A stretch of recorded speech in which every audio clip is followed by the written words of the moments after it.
Finally अब उमंग का fitness studio तैयार होने जा रहा है। सिद्धि भी आकर यहाँ खूब एंजॉय करती है। उमंग ने स्टूडियो को नाम दिया है उमामी फिटनेस एंड योगा। उमंग काफ़ी इमोशनल है।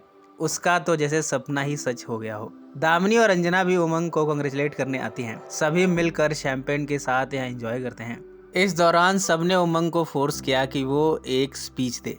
उमंग ने अपने स्पीच में कहा कि किस तरह 5 साल पहले जब मैं मुंबई आई थी तब मेरा सपना था कि कोई मेरा अपना स्पेस हो, वो भी मुंबई जैसे शहर में।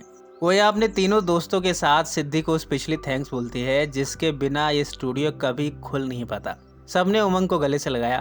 अगली सुबह दामिनी के लिए टेंशन से भरी हुई है। वो अपने सेफ में देखती है कि जे चाबी यहीं छोड़ गया है। ये वही चाबी है जिसे दामिनी ने जे को दिया था। इसका मतलब तो ये हुआ कि जे दामिनी के घर मूव इन नहीं करना चाहता।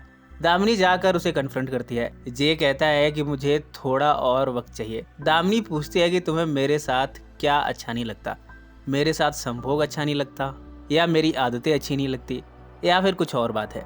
जे के दिमाग में क्या चल रहा है वो नहीं बताता, पर दामिनी उसे हक करती है। अंजना और वरुण आर्या को स्कूल छोड़ने जाते हैं। वरुण अंजना से रिक्वेस्ट करता है कि प्लीज़ मुझे घर तक ड्रॉप कर दो।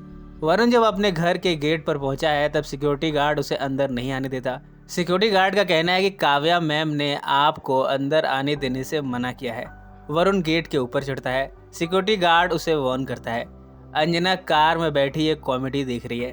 इतने में काव्या यहाँ आती है। वो कहती है कि तुमने 2 शादियाँ की, 2 बच्चे किए और आज भी खजूर की तरह लटके हुए हो। तुम्हारी क्या आइडेंटिटी है?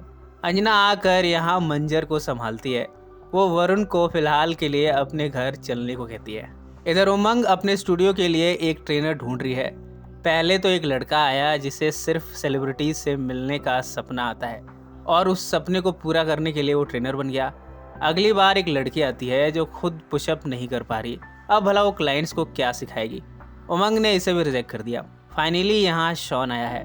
पहले वो स्विमर था, नेशनल टीम में सेलेक्ट नहीं हो पाया और अब योगा में हाथ आजमाना चाहता है। उमंग उसे कुछ एक्सरसाइज करवाती है। शॉन की बेबाकी से सच बोलने की आदत उमंग को काफी पसंद आई है और उसने शॉन को हायर कर लिया है। इधर दामिनी धनंजय का इंटरव्यू लेने पहुंची है। वो धनंजय से उसकी कहानी जानना चाहती है। धनंजय बताता है कि उसकी लाइफ स्टोरी राहुल गांधी के जैसी है, जिसे पॉलिटिक्स में कोई इंटरेस्ट नहीं है, पर चूंकि पापा पॉलिटिक्स में थे मुझे भी ज्वाइन करनी पड़ी। मैं तो सिर्फ फॉरेनर लड़की को ही डेट करता हूँ, इंडियन लड़कियों के साथ रिस्क नहीं लेता। धनंजय कहता है कि मैं आर्किटेक्ट बनना चाहता था पर फैमिली ने कभी सपोर्ट नहीं किया। बचपन में मुझे फैमिली टाइम भी नहीं मिला। स्ट्रॉन्ग दिखाने की कोशिश करता हूँ पर बहुत कमज़ोर हूँ। दामिनी और धनंजय जब बाहर निकल रहे हैं तब यहाँ जय आ गया। जय को अच्छा नहीं लगा दामिनी को धनंजय के साथ देखकर। अंजना और शशांक ने साथ में मिलकर काम करना शुरू कर दिया है।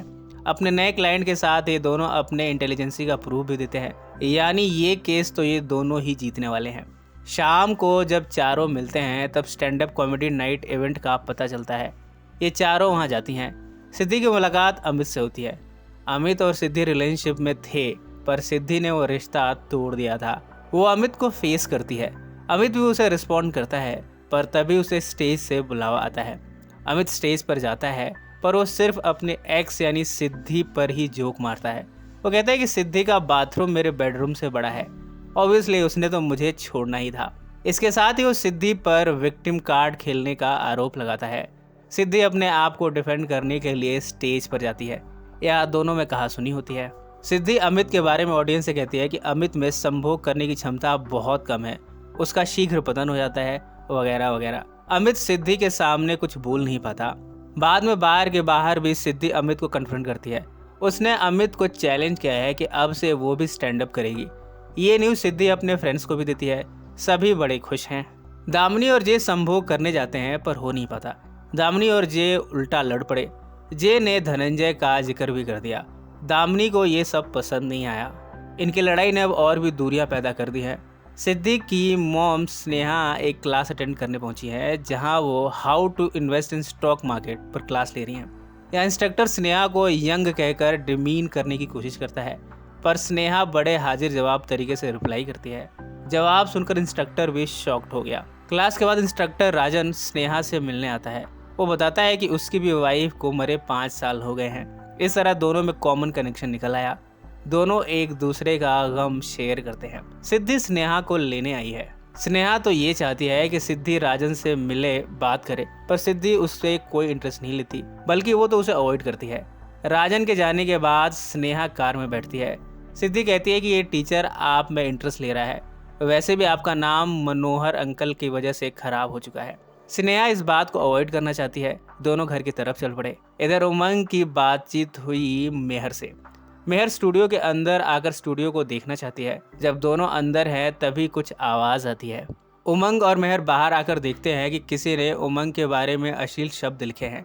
उमंग काफ़ी डिस्टर्ब होती है। इसी नोट पर कहानी का हिस्सा यही समाप्त हो जाता है। सो फ्रेंड्स, फिर मिलेंगे ज़िंदगी के किसी नए मोड़ पर।